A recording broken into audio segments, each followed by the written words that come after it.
Giant's tough.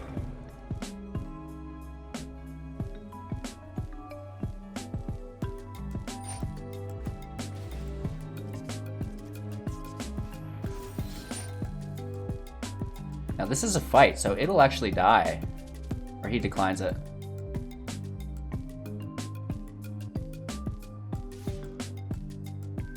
I think that's game. Hey everybody, welcome back. Thanks for taking the time to watch Hello Good Game. We're chilling within Mythic today, 751.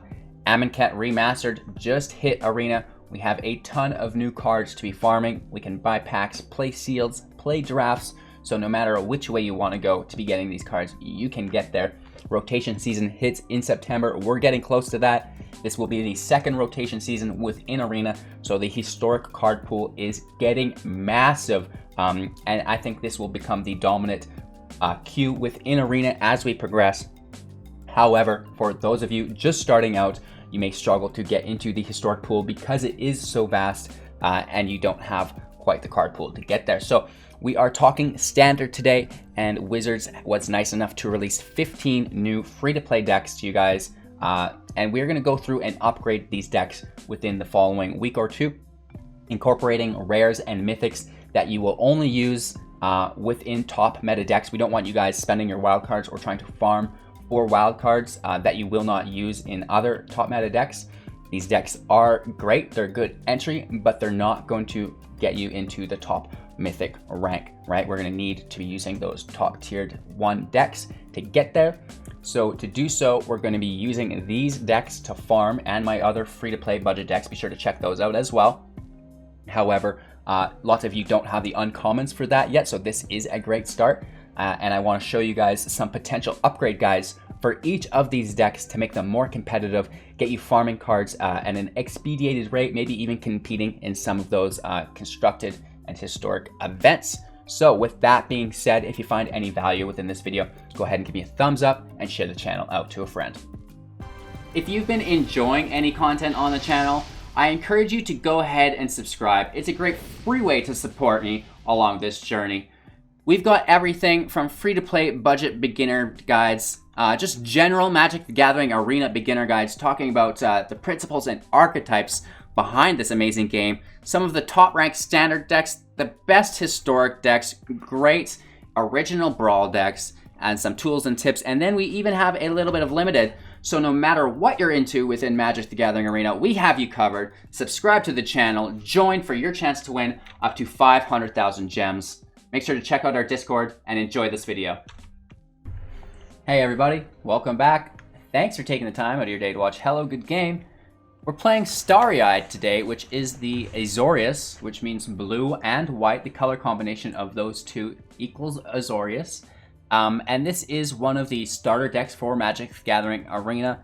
I've said a few times that I think these new starter decks are much more powerful than their last versions, which is great for the new player experience.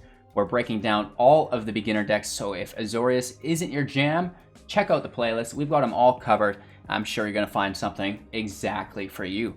And we are taking a look at the original deck list, which I've got pulled up here. We're going to, talk about what the deck's trying to do, the archetypes, just a general overview, nothing too in-depth. Then we're going to pull up the upgraded list. I'm going to talk about which cards I added, why I added them, if we made any rebalancing with the already existing cards, the commons and uncommons at least, right? And then we will break down the strategies and synergies of that deck, followed by some gameplay footage where we will, break down any playlines and interactions between this deck and the rest of the meta. It's not only enough to know how your deck operates, you need to know how it performs and best functions against the rest of the environment, right?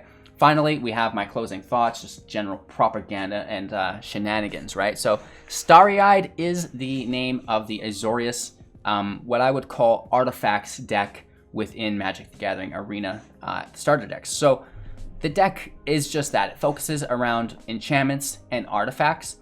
We have something that you may be familiar with in the deck, All That Glitters. It's an enchantment. Enchanted creature gets +1/+1 for each artifact and or enchantment you control. So you can see just how valuable it will be for us to be stacking said enchantments and artifacts within the duration of this match. because our All That Glitters can get quite powerful and should be able to smash our opponents in just a few hits. There's only 2 copies in the beginner deck. Obviously, we've adjusted that as we move forward, but Arcanist Owl allows us to look at the top 4, pulling an artifact or enchantment from among them, which is really cool. So that's going to help us find All That Glitters. And then within this specific deck, we don't really have protection or unblockable, but we do again have evasion through flying. So we can just put our All That Glitters on the Arcanist Owl, and that's going to become a big old body to smash your opponents with. Now, this deck focuses around a little bit of playing on your opponent's turn. Whenever you cast your first spell during your opponent's turn, you may untap or tap target non-land permanent. So you can untap your stuff to block, or you could tap their stuff so they can't attack. This kind of shenanigans. Also, of the hidden coves, as long as it's not your turn, spells you cast cost 1 less to cast. So that's a pretty cool synergy that we find within the starter version. I hate to be the bearer of bad news, but I did cut it from the upgraded version. I just didn't find that there was enough instant speed interaction. Yes, the Blessing is good instant speed, but the Birth, all of our enchantments are, sorcery speed, right? So we're not really casting a lot instant speed. We have Thirst for Meaning.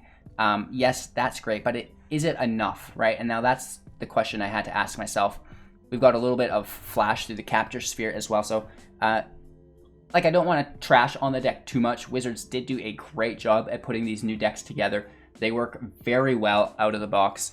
And as long as you leave it this way, where you're running, the flash auras as much as you can with the Lionfish and the Hidden Coves, it could become, more viable. However, we took it in a different, more competitive direction for you guys with the upgrade. So general deck strategy here is to play some creatures that are going to make that interaction on your opponent's turn easier, having them cost less and being able to untap non-land permanents, which is really, really nice.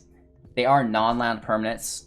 In previous decks or sets, we've seen the ability to untap any permanent, which is cool. So you could potentially get yourself in a cycle where you're just playing, untapping lands, drawing, playing, untapping lands. Not quite a possibility here, but still just untapping your creatures so they can block, or tapping their creatures so they can't attack, or even maybe potentially can't block you as well. And that would additionally help All That Glitters get through with the secondary form of evasion. But again, you have to cast these spells on your opponent's end step, so you're tapping his blockers, and then you can get in with your All That Glitters. We've got a little bit of draw. It comes at a heavy cost through 7 sacrifice.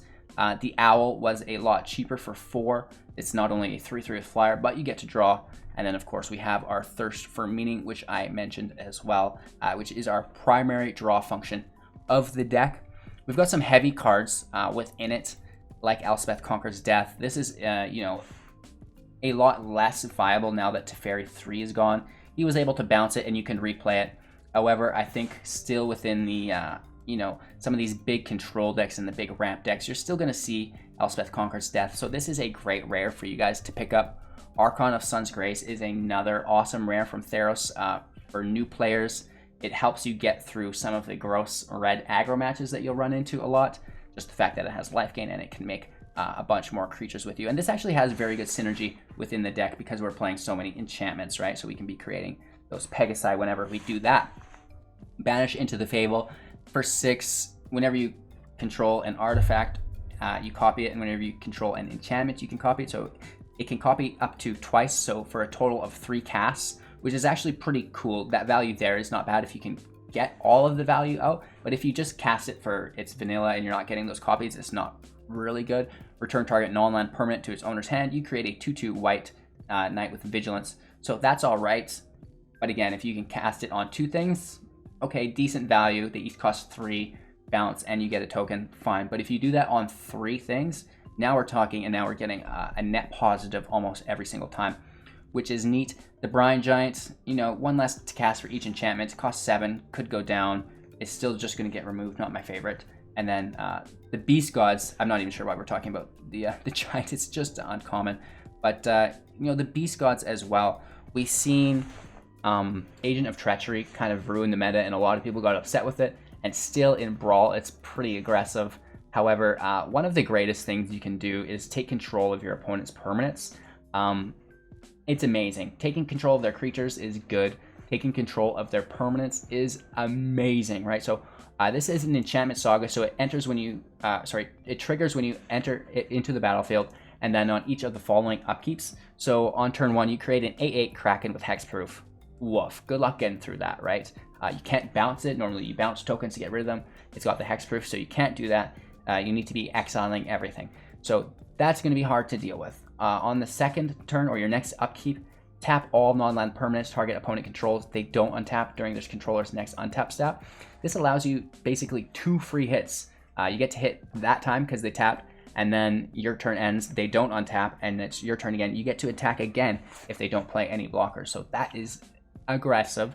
And then, you know, for the cherry on top, on your final upkeep or your third turn, gain control of target permanent and opponent controls, untap it, which is just going to help you win the game. So this is very, very good. Yes, it is expensive, but we see so much ramp available in other decks that you shouldn't really have too hard of a time getting 7 down. I guess the hardest part will be not having it countered once you do get to 7. So this is a really cool card within the deck, and they've given us one really nice mythic within each deck. So I'm super appreciative of that. You know, looking at the rest of the list, I don't think there's any other rares or uncommons. We've got Midnight Clock, but this is kind of a jank card. Doesn't really go too competitively, but nonetheless, a rare is a rare is a rare. And we also have Mothra, the Supersonic Queen, in here, so 2 mythics within the deck. And, you know, maybe it doesn't go great within this deck because we have a few flyers, you know what I mean? And when the flyer dies, they don't come back. It's just the creatures without flying that come back. But you could put this in a mono white deck, maybe some Aristocrats deck, you know, Orzhov, Boros, something like this. 3/4, whenever a creature you control without flying dies, return it to the battlefield under its owner's control with a flying counter on it. So everything that doesn't have flying when it dies comes back with flying. So that is aggressive. So we talked about kind of what this deck wants to do, right? It's putting out those permanents, playing things on your opponent's turn, getting to your combo through your All That Glitters and your Owl, playing those, getting that huge damage in, and then even if you don't win the game, that way you can survive and play some of these big cards like Beast, Bess of the Sea God, and you know, your Archon Sun's Grace, your Mothra, etc., etc., etc. So we have, you know, a little bit of instant speed play on our opponent's turn, not much disruption. Capture Sphere, I guess, but only 2 copies of this, so I wouldn't really classify the deck of having a lot of disruption. The Karametra's Blessing will protect you from their disruption, which is nice, and then a little bit of sustainability with the life gain from the Birth of Maltese as well. So the deck's got a lot going on. It's one of the more complex beginner decks that I've looked at so far. And you know, when you start playing things on your opponent's turn, that's the way things tend to go, is the play level or the skill level required to pilot them efficiently does increase a little bit. No sideboard today. We're playing just best of 1. There's no traditional, so it is very friendly for new players to get into best of 1 because of the hand smoothing.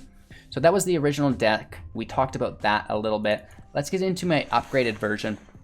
And right out of the bat, we're going to talk about the upgrades that we made, and then maybe you'll kind of see why we made them. We've got Lurrus of the Dream Den. This has lifelink, which is really nice. We're not using it as a companion. It's a main board so that we can have permanents in the deck that cost 2 or more mana. So during each of your turns, you may cast 1 permanent spell with converted mana cost 2 or less from your graveyard. And ideally, this is going to be a creature like Ginger Brute, like our Savior, like our Alced.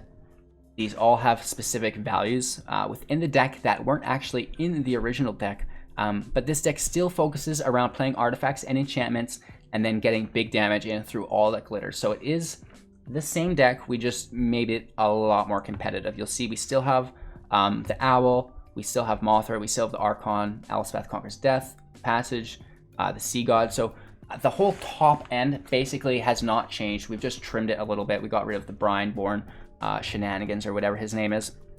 We still even have our Banishing Light, our Midnight Clock. We've trimmed Thirst for Meaning. You know, the draw engine is nice, but with Lurrus, we don't necessarily need to be drawing a whole bunch of cards. We can just be playing the cards that we've already drawn from our graveyard. So that kind of lightens the load a little bit. So Lurrus is our first rare upgrade. I'm running 2 copies of this. Normally I say, well, if I don't have 4 copies and you do add 4, but you might not necessarily want 4 copies of Lurrus. I think 3 would be as many as I would use. 2 is probably ideal. We've adjusted all that glitters from 2 to 4. I think this is a 100% requirement of the deck. It's going to just up the consistency. You're going to be able to smash people quite nicely. And then we've also incorporated now Gingerbrute. It has haste, it's cheap, it's an artifact which buffs all that glitters, and we can make it unblockable for 1 mana, so it can continuously get that damage in, which is really quite nice. Sentinel's Eyes, +1/+1 Vigilance, we can replay it from the graveyard via Escape. So it's nice to potentially get your Vigilance on your all that glitters, and then you can attack and defend. So that's always nice. Selfless Savior has been incorporated because we can sacrifice it to give something indestructible. So it's really, really, really important for us to be protecting whatever all that glitters finds itself on. So it can stay on the battlefield, it can continue to push damage, remove your opponent's creatures, whatever the case may be, but just do not have it fall prey to removal. And we do this, again, through our Selfless Savior. We can sack it to give it indestructible, so it's protecting it basically from everything other than exile. Karametra's Blessing, if it is an enchantment or an artifact, sorry, not an artifact, if it is an enchantment or an enchantment creature, Karametra's Blessing can protect it. So if we're enchanting Outset of Life's Bounty or we haven't enchanted it yet, the Blessing can still protect it. Whereas if the Gingerbrute is in play and then we try to push all that glitters on top of Gingerbrute and he removes Gingerbrute, we can't protect Gingerbrute with Karametra's Blessing. So that's something that you should really be aware of. The fact that Karametra's Blessing is only giving hexproof and indestructible to enchantment creatures and creatures that are already enchanted. So if you have a Selfless Savior out and you're looking to put your all that glitters on your Gingerbrute, you can absolutely do that. Protect anything that's going to target it with your Karametra's Blessing, and if he tries to remove the Gingerbrute from underneath you, we can get it with the Savior. It's annoying. I may not have done a good job explaining that though. I guess to recap, the Savior can protect your Gingerbrute, right? The Karametra's Blessing cannot protect your Gingerbrute until it is enchanted already. So you want to make sure that when you are enchanting your Gingerbrute with all that glitters, which is a good play line because it can be unblockable, that you have the Selfless Savior in play already. So if he does go to remove it, you can protect it with the Savior, then glitters hits, and now you can protect it with the Blessing, rather than playing the Gingerbrute, playing the glitters, he removes it, and you're like, well, actually, you would remove it while you were playing it, while it was on the stack, and then it would fizzle. So that is your fear. You don't want it to fizzle. You want it to make sure it hits the creature and then protect it from there. My apologies. I hope you're able to understand my thought processes behind that. And the same goes for Outset of Life's Bounty. It's a 1/1 with lifelink. We can pay 1 to sack it to give another target creature or enchantment you control protection from the color of your choice until end of turn. So all of these, the Bounty and the Savior, are meant to protect whatever all that glitters falls onto.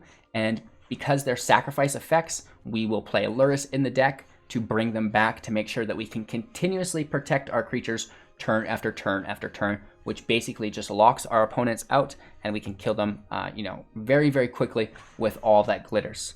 So that is the entire front end of the deck that we've basically added. The whole top end stays the same. I don't think we really need to review that. The only other thing is we've incorporated some other Temple of Enlightenments just to increase the consistency. Archon of Sun's Grace does cost the dual planes, and so does the Mothra. So there's a little bit of land requirement. Even ECD and the Sea God, those are 5 and 7 drops, so a little bit less likely that you won't have pulled 2 of each color at that point. But on your 4 drops, it's kind of really nice to make sure that you have those dual color lands, and Lurrus needs to be a double white as well since we're not running black. So the dual lands really does help, even though it's an aggro deck, and typically you don't want to play any of this tapped or on turn 2 because you had to play a tapped land on your first turn. But again, these are beginner decks, they're upgrade decks, they're rotation proof. We can only get so much. You could potentially go with Fable Passages instead and then try to really drop those on your turn 4. But again, that might be risky biscuits and a little bit more advanced than we're covering within these beginner upgrade guides. And again, we're taking Starry Eyed, which is the Magic the Gathering Arena Azorius blue/white starter deck. We're putting some upgrades to it. We're giving you guys a direction to take the deck if you're wondering how to be more competitive with it. You want to be better at farming with it. You don't want to spend a lot of your wild cards. You're waiting for Zendikar. Definitely don't want to be spending wild cards on historic. Maybe you pick up a Luris because you like how much it adds to the deck, etc., etc., etc. This is a really nice upgrade version, though. Typically, we're having to put in a lot more rares and mythics to make the deck competitive. But really, we've added lands, we've added Luris, and we've adjusted commons and uncommons. That should be doable for the majority of the audience. So with that all out of the way, I want to remind you guys that I'm live on YouTube every morning at 6 a.m. We do jump over to Twitch at 7 a.m. and then we're back on YouTube at 6 p.m. Mountain Standard. Links for everything is in the description below. I have a Linktree link with everything in that. And then we also have access to the MTG Arena Assistant, which I really, really, really recommend that everybody pick up. So just everything you could ever want to know about your Magic the Gathering Arena stats, your collection. It just goes on and on and on. You can see top decks, you can see deck write-ups. So check it out. Link for that is in the description below. That's the Overwolf one. Thank you for your time and attention. Big shout out to all of our financial support on Twitch, Patreon, YouTube, making this all possible. Not only myself, but everybody enjoying the content. Thanks you. So appreciate that. Enjoy this gameplay footage of Starry Eyed upgrade guide from the Magic the Gathering Azorius, starter deck. And we will talk to you in a few minutes with our closing thoughts. Take care. The hand's probably fine, but we're gonna toss it and just try to find something a little bit better. Let's keep our draw.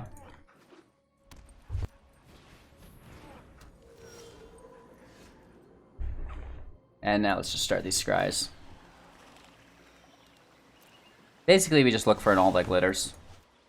I mean, the protection is nice, but if we don't have all that glitters, what good is the protection? Oh, he beats us to it.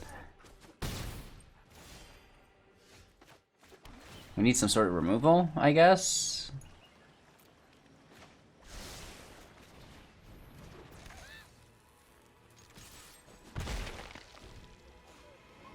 I mean, to chump block's irrelevant. We're not going to get it with our ECD. He triggers his Griffin Airy. This game's over. That was quick.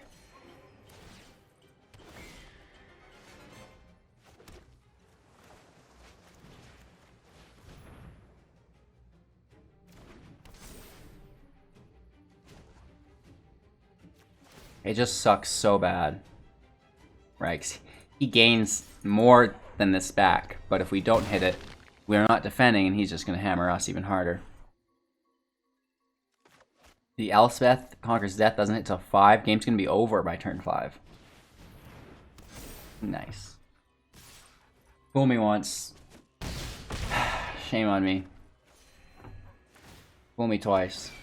Shame on you. Or is it the other way around? Fool me once, shame on you. Either way, I feel ashamed.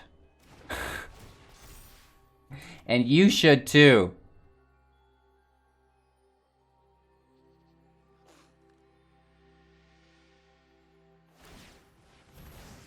Still super duper dead, right? Without any life gain. It's fun though. Right, regardless, still dead, like I said. Let's just, let's close it out. We get the good game. Oof, let's see what match number 2 brings. 3 lands, 2 brute to dog, and a moth. I'll buy some.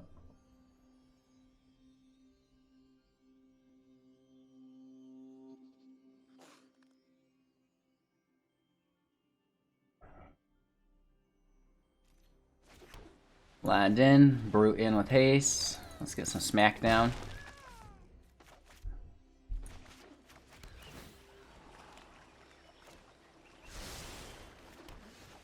That's our 4th land. Just looking for all that glitters.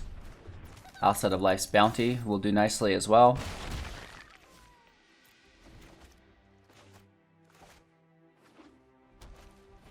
And Birth of Meltes, that's fine.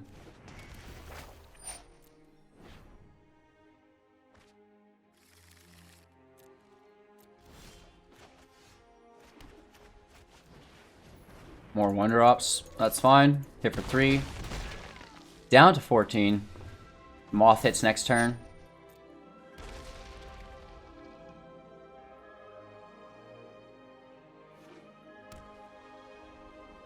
Only 1 source of blue. Creature comes out, no counter magic up.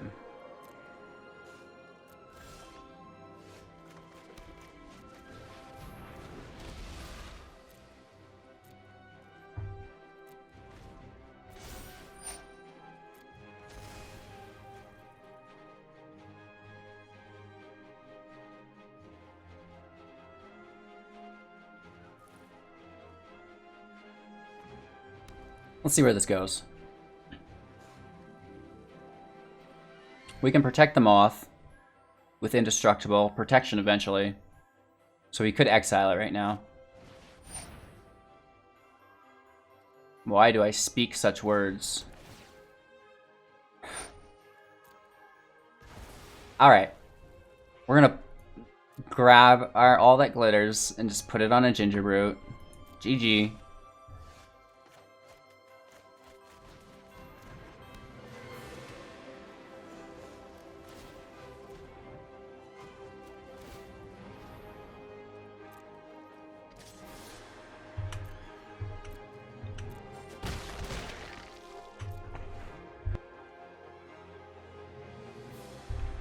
Down to 14. We're not sitting too poorly. Just looking for that all that glitters. If we pay attention to our MTGA assistant, we see that we have an 8.16% chance to draw our all that glitters. 1 in 10 is not good. That's actually less than that, but we'll pretend it's 1 in 10. After our first few whiffs, it will be. The owl is good. It replenishes itself with this draw here.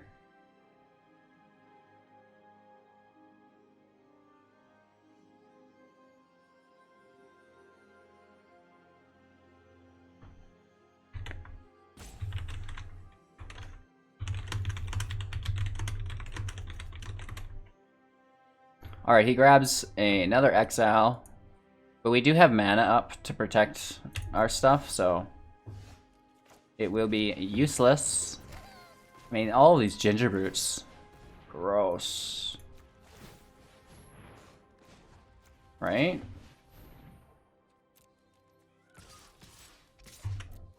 And all that glitters would be amazing. Down to 11.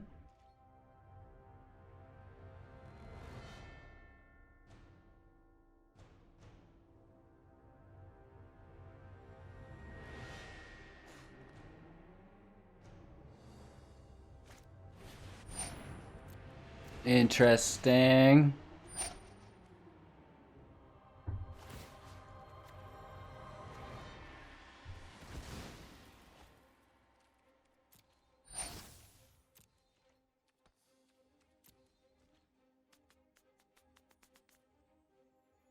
He can still attack. He may as well push the damage, right?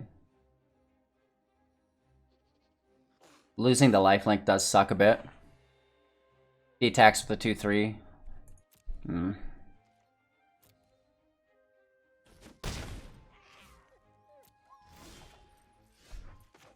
At least next turn can be good. Better now without that island there.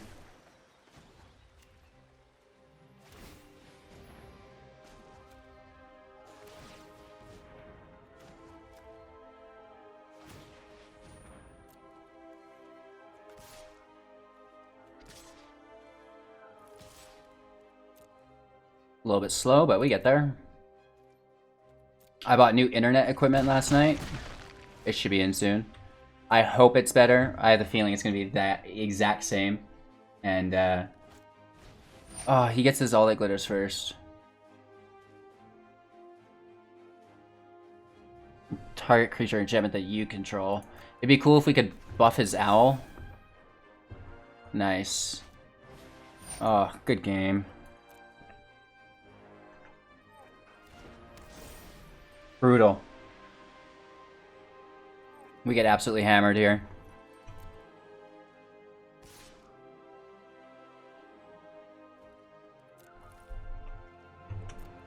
That's a 17 owl. And actually the mirror version of this deck, if you can believe it, that beats us. Woof. We'll keep 7. 3 lands, good. Ooh, we'll play fast and, you know, get this out next turn. Actually, no, because we didn't drop our planes. So we'll have to wait. Regardless, I don't think it's much pain. Maybe it is. We could have dropped both doggies. Let's just get some damage in.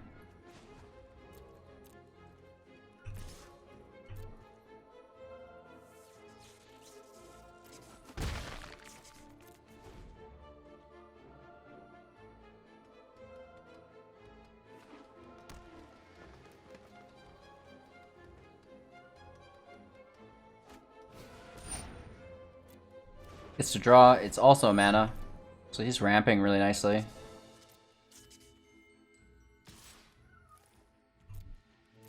No blocks.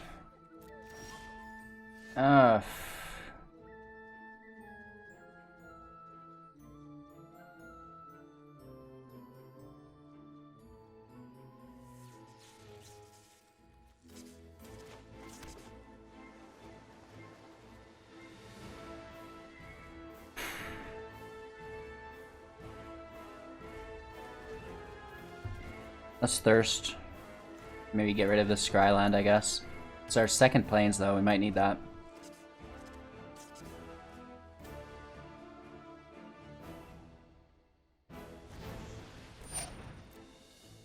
More land. Who knows?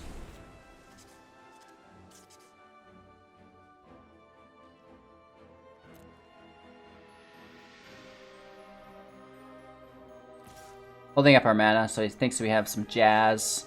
Can't block the flyer, so he goes in.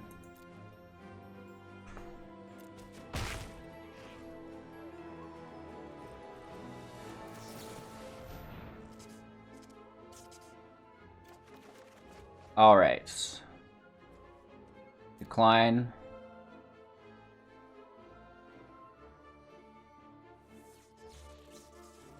We want this land.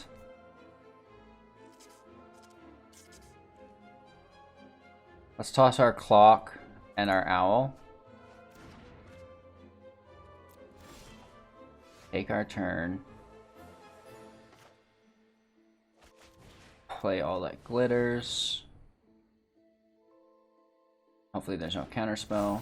Perfect. Take our scry.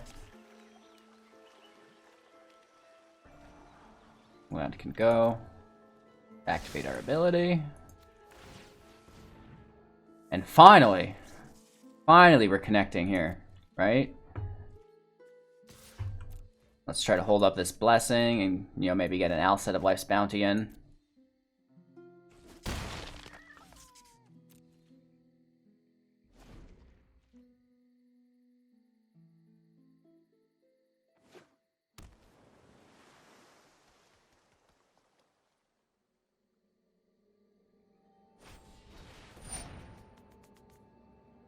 Interesting. That's a 5/5. We're on a 3-turn timer. Woof. We need that life gain in play. Stop it.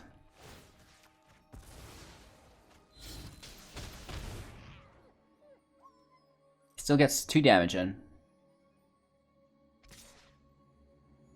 Down to 9. 2-turn timer.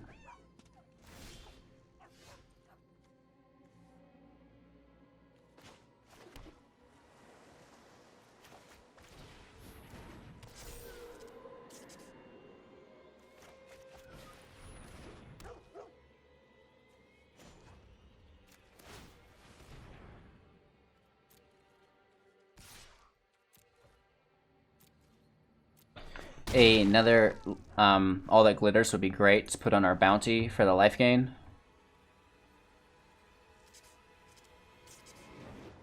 We have him in 3. I might even blessing the bounty. Whoa, whoa, whoa, whoa, whoa, whoa, whoa, whoa, whoa.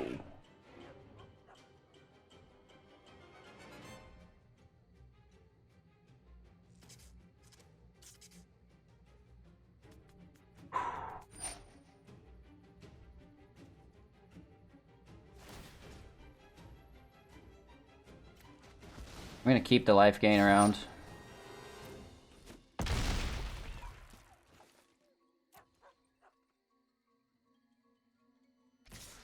Still a really bad situation for us. This guy's got trample. Oof, oof, oof, oof, oof. All the glitters? The eyes helps.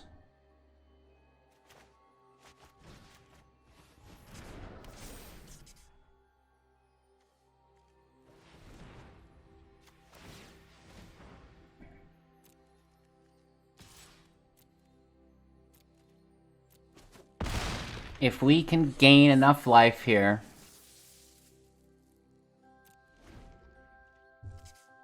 It's when another, isn't it though? Yeah, or another creature enters the battlefield under your control. Gross. So you can play the giant, it's gonna fight us. We have to sack it on the brute. Or do we just allow it to happen, use our blessing? And now we can block after as well. And maybe chump block if we need. Question mark? I don't know. It's close.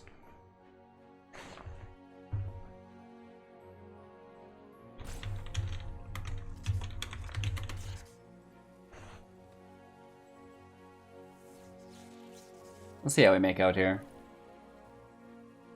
We've got lots of land available. Giant's tough.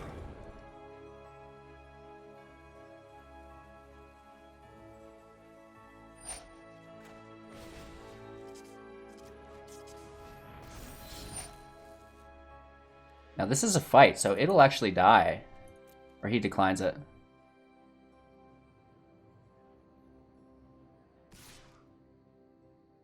I think that's game.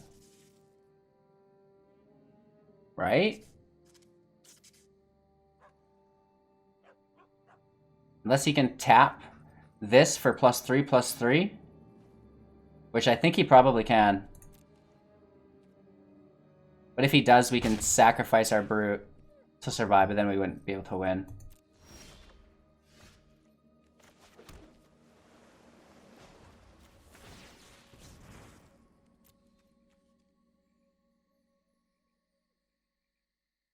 Just Xaxes. What a close game. Woof.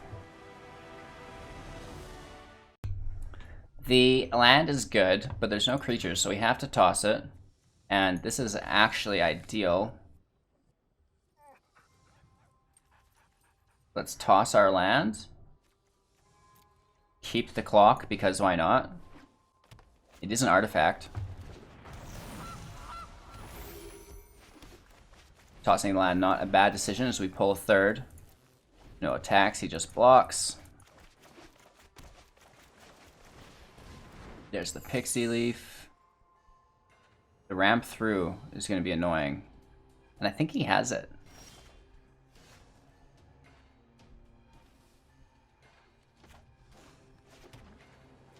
Let's just play it slow. Let's play it smart. Right? I really want to use that blessing, but I think we're going to have to hold up. Or we want to use our glitters, but we are going to have to hold up our blessing, I think. It's not an artifact, or sorry, an enchantment or an enchanted creature. So if he is somehow able to remove the creature instant speed, we're in trouble.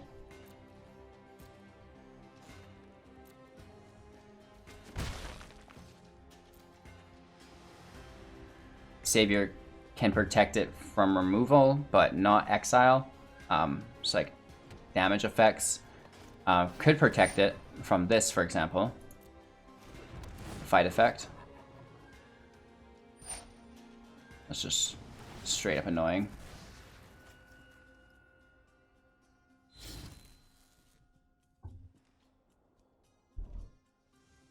But he's tapped.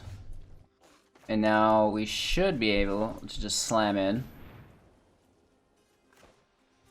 He is 1 mana, but we should be fine. And so instead of playing in and being vulnerable, I think, we should maybe hold off. Right? Even if we use our blessing defensively, it might not be the worst.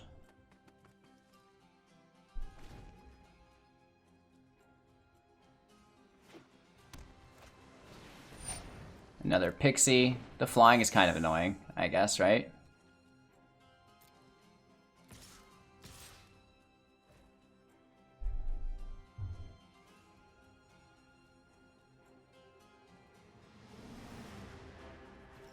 Okay.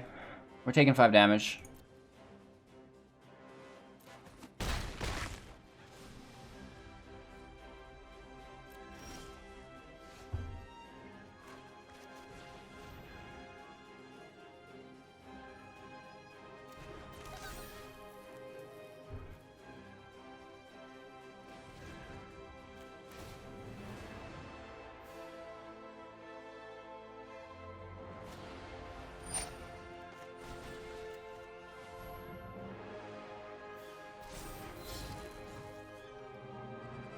I mean, it's a decent hit. There's no vigilance on it, though.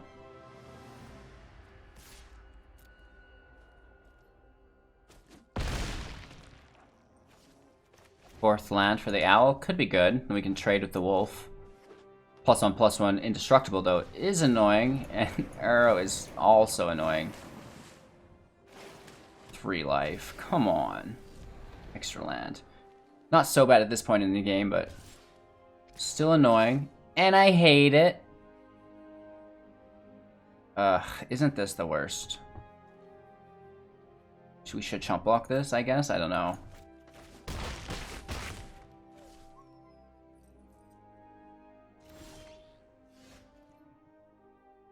Well, this does help. Quite a bit.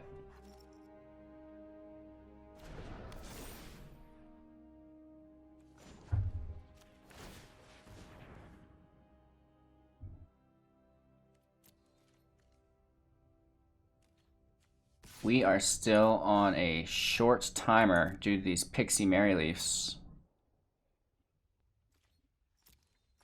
Mara Leaf, I should say. We got lethal in potentially 2. We need a land.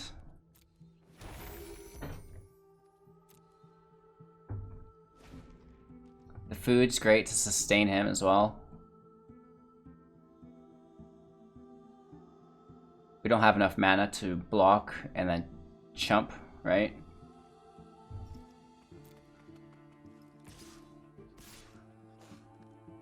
Hits for 4, right? So we definitely need to keep some life gain open. Right? We use 1 mana.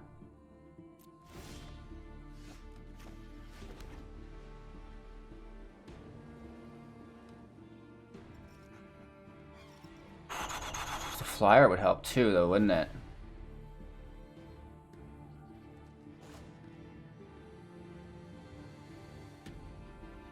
The flyer's better than the chump block. Unless he's got a counter here and we just spent our mana. Okay.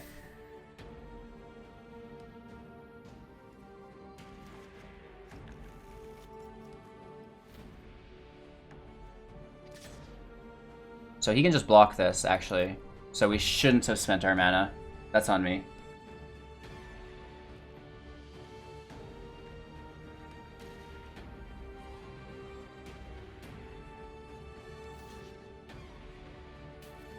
Wants to keep them all alive. And he wants the wolf stronger so it kills the owl. All that glitters next turn will give us lethal.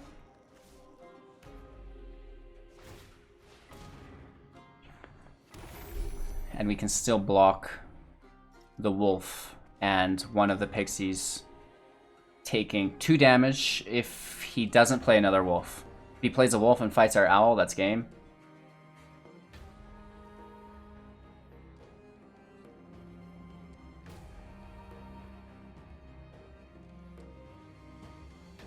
No attacks, that's amazing.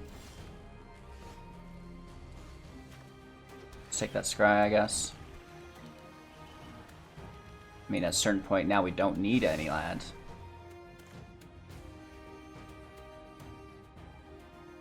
Let's spread the threat, question mark?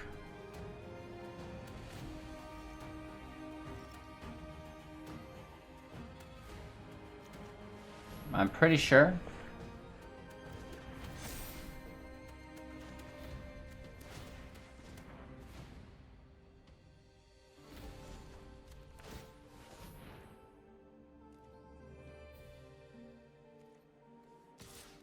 Hit for 15.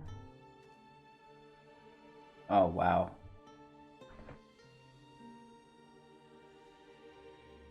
We're 1 shy.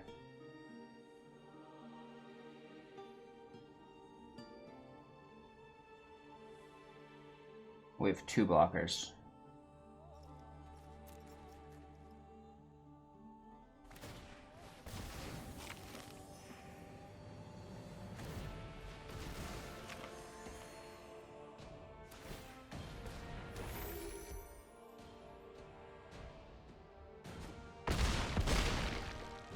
So he hits for 2 damage here, confirmed.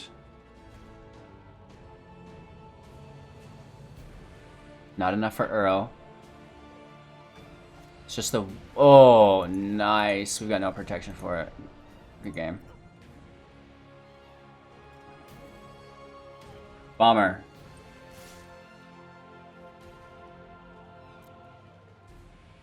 It was close. That's why we always try to spread our threat like that, is so single target removal or bounce isn't as effective, but you know, he still got us. Alright, 4 lands, pretty expensive. I don't know, I mean, we've got our protection creatures, but no all that glitters, and we really want to see that in the deck. Elspeth Conquers Death is so expensive here. Luris is nice, though. Let's get a 1-drop creature, please, and a blue source. Not of permanence, of land. That's worse than Elspeth. Alright. Sometimes there's too much of a good thing. Stop it. So he's gonna have removal as soon as we play a creature too. Oh my lord. He's probably gonna remove this, but we may as well just go for it.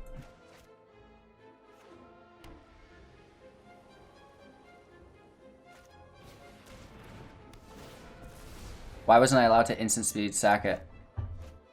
Because it didn't have a target? I still should have been able to sacrifice it, so it fizzled. Oh well. Third land, Luris into... Well, he doesn't have a Luris, so he can't replay his Grasp. That I know, right? He does hit us for a lot, though. And if he removes us... Oh my god. Oh my god.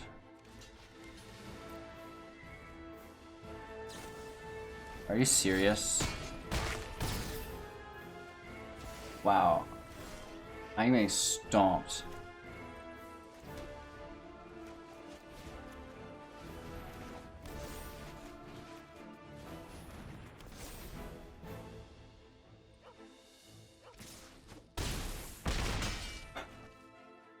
Woof.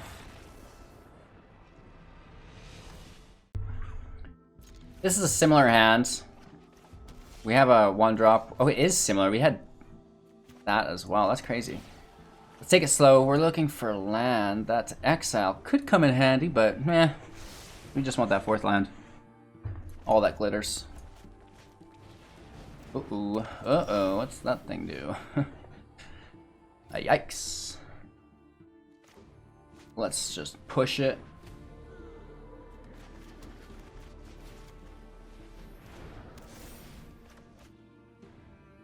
Dropping 3, so it's a dead turn. Unless we pull something cool. Removal? Wouldn't doubt it. Should probably block it.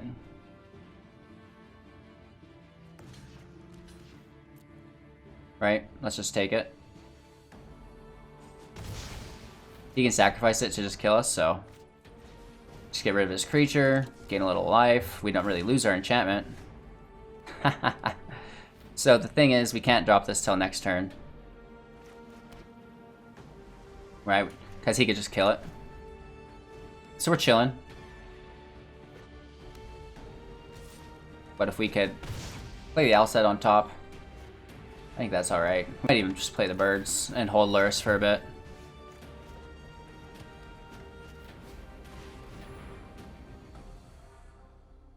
I doubt he sacks both of his immolators to kill it. Seems weird. All that glitters coming up. Oh. Let's grab another owl, I guess, then. Just cycle for it.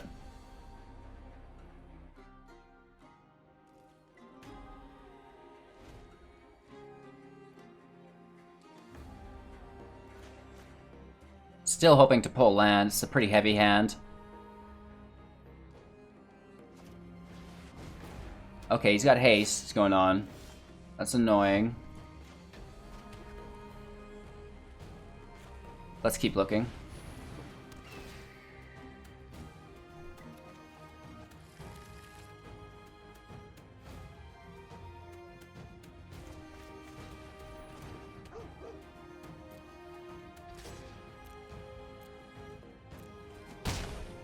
Alright, let's start laying in this damage. I can't believe we have not pulled in all that glitters.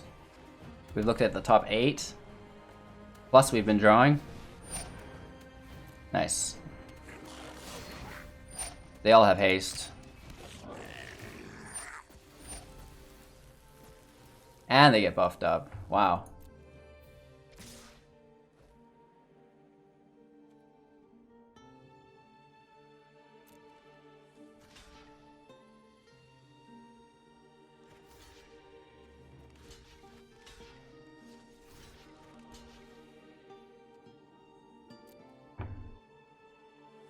We still get hit for a huge amount. Oh no, the prowess. Doesn't matter though. The scry helps him out, I'll admit. But we're getting hit for what, 6, 12, 16 damage? Oh no. Not quite. A lot though.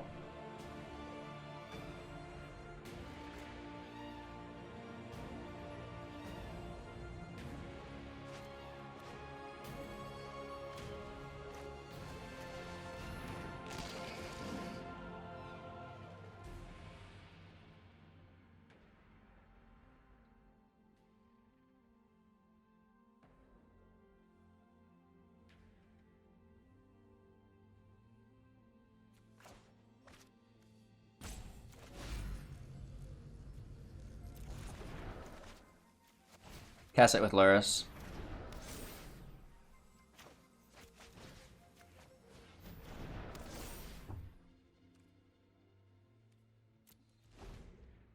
Trying to play defensively here. A little bit of a mistake there. Life gain through Lurrus is nice. He's down to 2 cards.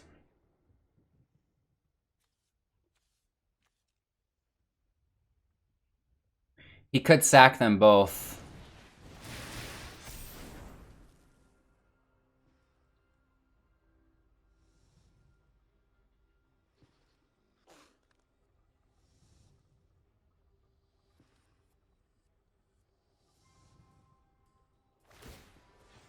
He does. Double sack. Whoa, whoa, whoa, whoa. Why did it deal 4? Oh, because its power was at 4. Nice. That's actually really good. I was thinking that it stayed at 2 for some reason. That's actually really, really good.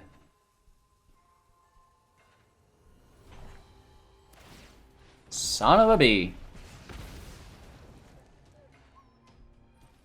They're gone, though, at least.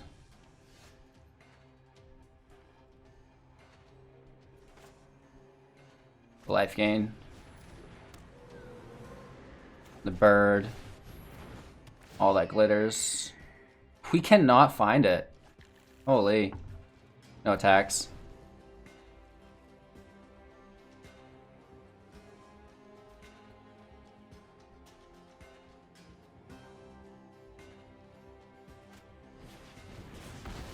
Nice, he gets more removal. Lucky! We can make the blocks. Right, I'll take my life gain.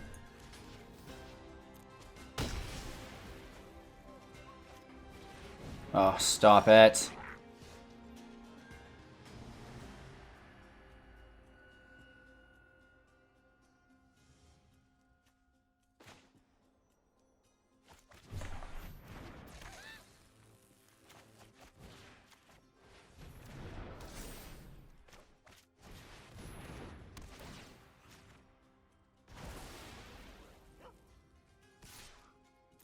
We're stabilizing.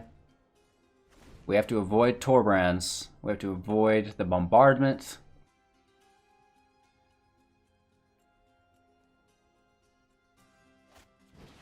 Exactly what we need to avoid. Gross. That's lethal, I believe, is it not? Certainly is close. We need life gain next turn.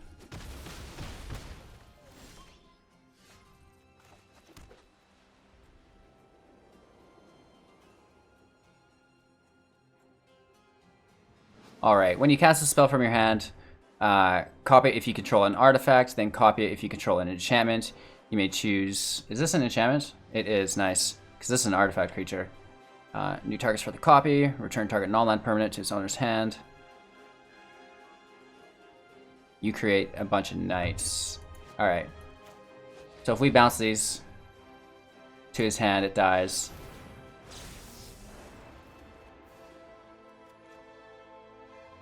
We bounce everything. And we make 3 knights. How's that for a comeback? Woo! That's crazy. Pretty cool card, especially for that exact situation we just came out of. Nice. Right? He had us. That is clutch.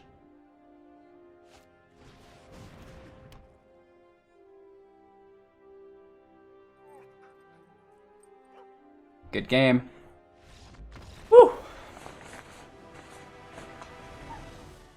Starry Eyed upgrade guide. So this is the fun thing about it. I think you could take this deck in multiple directions. Here we focus on all that glitters. I think you could focus on flash speed enchantments to make them cheaper, like the original deck had, right? You know, we have the flash enchantments from Theros. The omens, right? These are all flash enchantments, which would be reduced, and we could be tapping / untapping stuff. So I think potentially there is a secondary direction that this deck could go. And for all I know, and actually for all I do know, there's multiple ways each and every deck could go. It really just comes down, you know, to what you prefer, which direction you want to take it, and so on and so forth. So I really focused here on all that glitters and just getting those quick aggro kills while protecting it.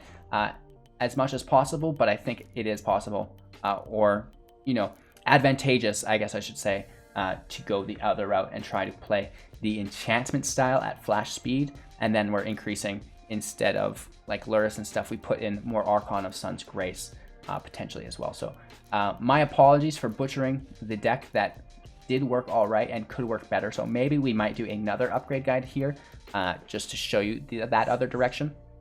But regardless, This is good enough. This is going to get you wins in ranked. You know, this deck goes into Diamond without hesitation as long as you can play it enough and learn those interactions. So I hope you enjoyed today's gameplay footage. The pleasure's been all mine. I really appreciate your time and attention. Huge shout out to all of our financial support on Twitch, Patreon, and YouTube for making this all possible. And most importantly, more than anything else, go have yourselves a great day. All right, take care, and we'll see you in a little bit.